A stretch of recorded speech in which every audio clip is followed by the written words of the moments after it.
Hello दोस्तों, तो आज हम जानने वाले हैं इस संसार की सबसे पहली प्रेम कहानी के बारे में, जिसमें ना कोई शर्त थी और ना कोई बंधन, बस एक दृढ़ता थी और एक श्रद्धा थी।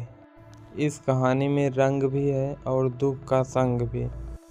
ये है शिव और सती के अमर प्रेम की कहानी, जिसमें प्रेम है, त्याग है और अंत में एक नई शुरुआत है। तो आइए जानते हैं इस महान प्रेम कथा को, शिव और सती की कथा को। दक्ष प्रजापति की कई पुत्रियां थीं, सभी पुत्रियां गुणवती थीं। फिर भी दक्ष के मन में संतोष नहीं था। वे चाहते थे उनके घर में एक ऐसी पुत्री का जन्म हो जो सर्वशक्ति संपन्न हो एवं सर्व विजयिनी हो, जिसके कारण दक्ष एक ऐसी ही पुत्री के लिए तप करने लगे। तब करते करते अधिक दिन बीत गए तो भगवती अम्बा ने प्रकट होकर कहा, मैं तुम्हारे तप से प्रसन्न हूँ दक्ष, तुम किस कारणवश तप कर रहे हो। दक्ष ने तप करने का कारण बताया तो माँ बोली, मैं स्वयं पुत्री रूप में तुम्हारे यहाँ जन्म धारण करूँगी और मेरा नाम होगा सती। मैं सती के रूप में जन्म लेकर अपनी लीलाओं का विस्तार करूँगी। फलतः भगवती अम्बा ने सती रूप में दक्ष के यहाँ जन्म लिया। सती दक्ष की सभी पुत्रियों में सबसे अलौकिक थी।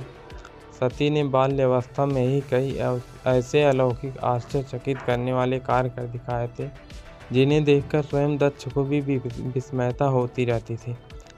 जब सती का विवाह योग्य हो गई तो दक्ष को उनके लिए वर की चिंता होने लगी। उन्होंने ब्रह्मा जी से इस विषय में परामर्श किया। ब्रह्मा जी ने कहा, सती अम्बा जी का अवतार है। अम्बा जी आदि शक्ति है और शिव जी आदि पुरुष हैं। अतः सती के विवाह के लिए शिव ही योग्य और उचित वर हैं। दक्ष ने ब्रह्मा जी की बात मानकर सती का विवाह भगवान शिव के साथ कर दिया। सती कैलाश में जाकर भगवान शिव के साथ रहने लगी। भगवान शिव के दक्ष के दामाद थे, किंतु एक ऐसी घटना घटित हो गई जिसके कारण दक्ष के हृदय में भगवान शिव के प्रति बैर और विरोध भाव पैदा हो गया।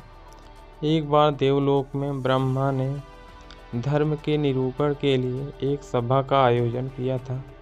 सभी बड़े देवता सभा में एकत्र हो गए थे। भगवान शिव भी इस सभा में बैठे थे। सभा मंडल में दक्ष का आगमन हुआ। दक्ष के आगमन पर सभी देवता उठकर खड़े हो गए, पर भगवान शिव खड़े नहीं हुए। उन्होंने दक्ष को प्रणाम भी नहीं किया। फलतः दक्ष ने अपमान का अनुभव किया। केवल यही नहीं, उनके हृदय में भगवान शिव के प्रति ईर्ष्या की आग जल उठी। वे उनसे बदला लेने के लिए समय और अवसर की प्रतीक्षा करने लगे। एक बार सती और शिव कैलाश पर्वत पर बैठे हुए परस्पर वार्तालाप कर रहे थे। उसी समय आकाश मार्ग से कई विमान कनखल की ओर जाते हुए दिखाई पड़े। सती ने उन विमानों को देखकर भगवान शिव से पूछा, प्रभु, ये सभी विमान किसके और कहाँ जा रहे हैं। भगवान शंकर ने उत्तर दिया, आपके पिता ने बहुत बड़े यज्ञ का आयोजन किया है। समस्त देवता और देवांगनाएं इन विमानों में बैठकर उसी यज्ञ में सम्मिलित होने के लिए जा रहे हैं। इस पर सती ने दूसरा प्रश्न किया, क्या मेरे पिता ने आपको यज्ञ में सम्मिलित होने के लिए नहीं बुलाया। भगवान शंकर ने उत्तर दिया, आपके पिता मुझसे बैर रखते हैं, फिर वे मुझे क्यों बुलाने लगे। सती मन ही मन सोचने लगी और फिर बोली, यज्ञ के इस अवसर पर अवश्य मेरी सभी बहनें आएंगी। उनसे मिले हुए बहुत दिन हो गए। यदि आपकी अनुमति हो तो मैं भी अपने पिता के घर जाना चाहती हूँ। यज्ञ में सम्मिलित हो लूँगी और बहनों से भी मिलने का शुभ अवसर मिल जाएगा। पर भगवान शिव ने उत्तर दिया, इस समय वहाँ जाना उचित नहीं होगा। आपके पिता मुझसे जलते हैं। हो सकता है वे आपका अपमान करें। बिना बुलाए किसी के घर जाना उचित नहीं होता। इस पर सती ने प्रश्न किया, ऐसा क्यों। भगवान शिव ने उत्तर दिया, विवाहिता लड़की को बिना बुलाए पिता के घर नहीं जाना चाहिए, क्योंकि विवाह हो जाने पर लड़की अपने पति की हो जाती है। पिता के घर से उसका संबंध टूट जाता है। लेकिन सती पीहर जाने के लिए हठ करती रहीं, अपनी बात बार बार दोहराती रहीं। उनकी इच्छा देखकर भगवान शिव ने पीहर जाने की अनुमति दे दी। उनके साथ अपना एक गढ़ भी साथ में भेज दिया। उस गढ़ का नाम था वीरभद्र। सती वीरभद्र के साथ अपने पिता के घर चली गईं। घर में सती से किसी ने प्रेम पूर्वक वार्तालाप नहीं किया। दक्ष ने उन्हें देखकर कहा, तुम यहाँ क्या मेरा अपमान कराने आई हो सती? अपनी बहनों को तो देखो, वे किस प्रकार भली भांति अलंकों और सुंदर वस्त्रों में सुसज्जित हैं। तुम्हारे शरीर पर मात्र बाघंबर है। तुम्हारा पति शमशानवासी है और भूतों का नायक है। वह तुम्हें बाघंबर छोड़कर और पहना ही क्या सकता है।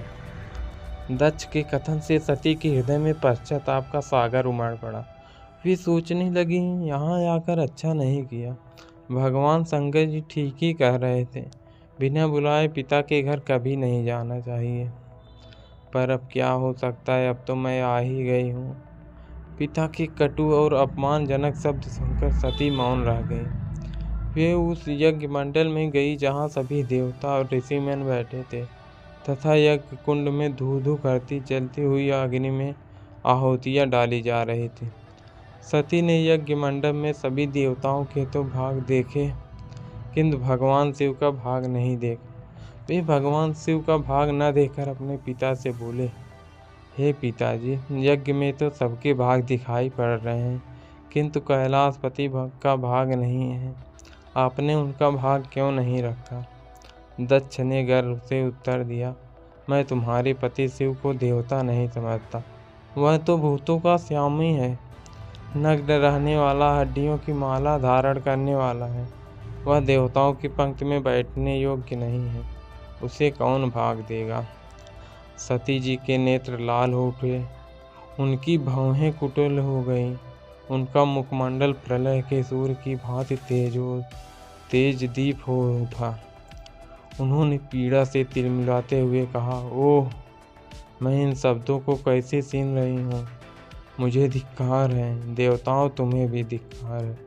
तुम भी उन कैलाशपति के लिए इन शब्दों को कैसे सुन रहे हो, जो मंगल के प्रतीक हैं और जो क्षण भर में संपूर्ण सृष्टि को नष्ट करने की शक्ति रखते हैं। वे मेरे स्वामी हैं। नारी के लिए उसका पति ही स्वर्ग होता है।